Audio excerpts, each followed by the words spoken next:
এই জান, তুমি এখনো কাজ করতেছো? আজকে শুক্রবার, তোমার জন্য একটা খুশির সংবাদ নিয়ে আসছি। কি খুশির সংবাদ?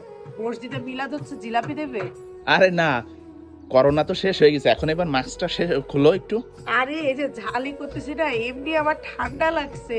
তারপরে হচ্ছে ঝালের গুঁড়া যদি নাকে লাগে তাহলে তো আমার অসুস্থ হয়ে যাবো আরো। আচ্ছা, ওইটা রেখে খুশির সংবাদটা শোনো, আগে মাস্কটা খোলো। ওইটা রাখো আগে, এবার মাস্কটা খোলো। কি হয়েছে বলো তো? আরে ওই যে আমার সেই দূর সম্পর্কের ভাইয়ের ছেলে অসুস্থ ছিল, তাই ওকে যে টাকা দিছিলাম মনে আছে? হ্যাঁ, ওই যে আমার ব্যাংক ভেঙে টাকা দিলাম, 50,000 টাকা হ্যাঁ দিলাম। হ্যাঁ হ্যাঁ, ও হঠাৎই আজকে বাচ্চা সুস্থ হয়ে গেছে? হ্যাঁ হ্যাঁ, বাচ্চা তো সুস্থ হয়ে গেছে। ও হঠাৎই আজকে ফোন দিয়ে কি করছে জানো? কি? হঠাৎই আজকে ফোন দিয়ে ও আমার ব্যাংকের অ্যাকাউন্ট নাম্বার চাচ্ছে।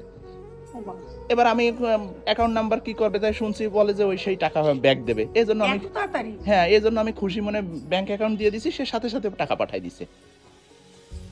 পুরা টাকায় পাঠাই দিছে? হ্যাঁ, পুরো 50,000 টাকায় পাঠাই দিছে। আর তুমি 50,000 নিয়ে দিছো? হ্যাঁ, 50,000 নিয়ে নিছি। মানে আল্লাহ তাআলা তোমাকে কবে যে আর সেন্স দিবে এটা একমাত্র আল্লাহই ভালো জানে। আল্লাহ তাআলা তোমাকে বিন্দু মাত্র কোনো কমন সেন্স দেয় না। কেন আমাকে কমন সেন্স দিয়ে নি কে বলছে? আমি তো বলছি ওকে যে না, তোর যদি এখন সমস্যা হয় তা এখন দেওয়ার দরকার নেই। তো বলছে না, কোনো সমস্যা নেই। ওর হচ্ছে ও আরো টুকটাক কিছু ছিল, ধার করছিল। ওই একটা জমি বিক্রি ছিল, সেই জমিটা বিক্রি করে দিছে, দিয়ে সব ধার দিন আসে শোধ করে ফেলছে। আচ্ছা, তোমার কি এখানে কোনো দায়িত্ব ছিল না? আমার আবার কৃষির দায়িত্ব?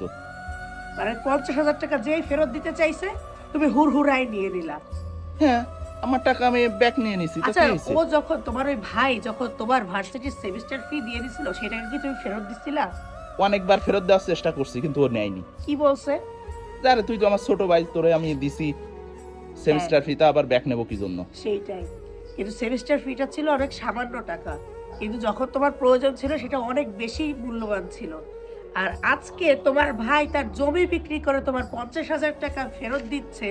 তোমার কি এখান থেকে কমপক্ষে হলেও 10,000 টাকা তোমার এই ভাইস্তাকে দেওয়া উচিত ছিল না? ও, তাও তো আমি তো এই জিনিসটা ভেবে দেখিনি। তুমি তো অ্যাটলিস্ট তোমার ভাইকে বলতে পারতা যে ভাই তোর পুরো 50,000 টাকা পাঠানোর দরকার নেই, তুই এখান থেকে 10,000 টাকা তোর ছেলেকে কোনো ফল টল কিনে খাওয়াইস। বাচ্চাটার কত বড় অপারেশন হয়েছে, অ্যাক্সিডেন্ট করছিল। আসলে ভালো কথা বলছো, কিন্তু আমি তো আসলে এইভাবে ভেবে দেখিনি। এগুলো ভাববা কেন? তোমাকে তো কোনো কিছু মনে করাই না দিলে, কোনো কিছু ধরাই না দিলে তোমার মাথাতে কোনো কিছু কাজ করে না। তুমি খালি বড়ই হইছো, চাকরি বাকরি করো, টাকা পয়সা ইনকাম করো, একটু যে সেন্স খাটা কিছু কাজ করতে হয়।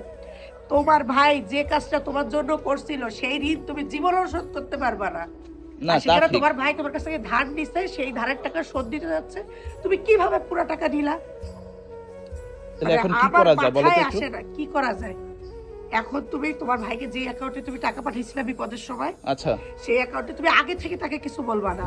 তুমি অ্যাকাউন্টে টাকা পাঠাই দিয়ে তারপরে বলবা যে ভাই এই 10,000 টাকা পাঠাইলাম, 10,000, 15,000, 20,000 যা মন চায়, তো সেটা তোমার ইচ্ছা। আমি বলতেছি না যে 10,000 পাঠাও, আচ্ছা তোমার বিবেকে যেটা বলে তুমি পাঠায় তুমি বলো যে এটা দিয়ে তোর ছেলেকে খাবার দাবার কিনে খাওয়াস সবসময় ভালো মতো।